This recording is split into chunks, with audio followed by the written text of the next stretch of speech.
The female passenger had no idea that someone in the neighboring cabin was watching her every move through a narrow crack in the wall. The ship's captain had been spying on her and made a chilling discovery: she wasn't human. Right in front of Jack, her companion began rearranging her human skin like it was a disguise. Terrified, Jack jumped into the ocean, but after some convincing, he climbed back onto the boat. A man on board explained everything to him. 2 days earlier, a group had rented Jack's boat for what they said was a fishing trip. They booked it for 27 days straight, a dream deal for Jack, who was struggling financially. They sailed into uncharted waters, dived deep below the surface, and used special equipment to cut out several large, oval-shaped objects. These were carefully sealed in bags and brought onto the boat. Curious, Jack wanted to see what was inside. Katie, clearly hesitant, told him they were collecting them to sell to a museum. But when Jack saw Katie's true form, he leapt back into the sea, only to return once more, and finally listened to their explanation. They were aliens from another planet. Over 10,000 years ago, they had built the civilization of Atlantis on Earth. When a disaster struck, some of their ground crew were left behind. Now, they had returned to retrieve them, and they promised Jack he'd be paid for his ship's use.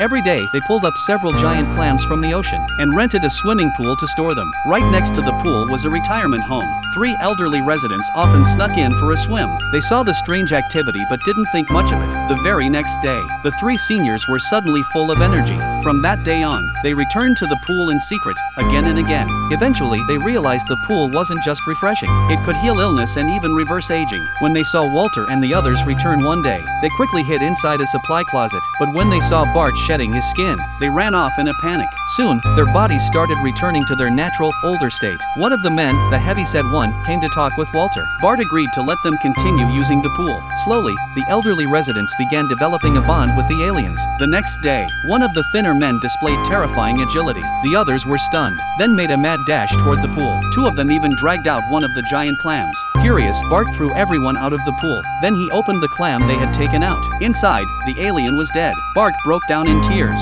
That night, the heavyset man apologized to Bart. Bart didn't hold it against them. In an effort to make up for their mistake, the seniors helped Bart return the ground crew to the ocean. Bart then made a decision. He would take the elderly residents with him to his home planet. They told their grandson, who told his mother. She panicked and called the police, and soon the coastline was sealed off. A thick fog rolled in over the sea. Bart handed Jack a stack of cash. Jack said his goodbyes, and in the very next moment, the spaceship, carrying a boat full of hope, vanished into the night sky.